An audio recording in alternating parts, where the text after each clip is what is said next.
So make sure that you switch it out with this black one, all right?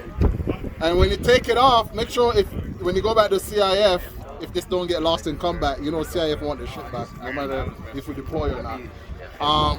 Make sure you take this off and put the green one back on. So don't throw the green one away, okay? Because CIF, they don't take the black ones. All right? All right, so for the Camelback. Oh, no, you're done. No.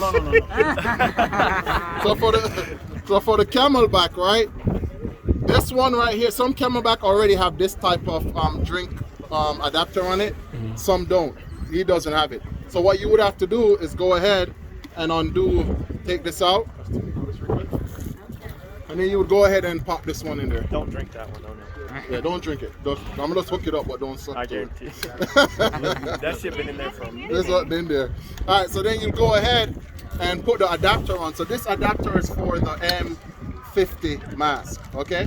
And the MPU-5. The MPU-5s are what the Black Hawk and the Chinook pilots wear, and they can drink from this adapter as well.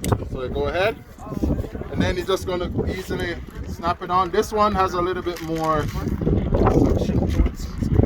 There you go. Get it in there, okay? And then you just go ahead and flip it up, down for on, up for off. So one of the beauty things about the Camelback is that you just have it on. You could leave it hooked up to your mask at all times, and just close. Yeah, exactly. Close the valve. Right? When you're rocking in a contaminated environment and you want to drink, then you just go ahead and pop that open, flip it up. Yep, easy. All right. Any questions? No.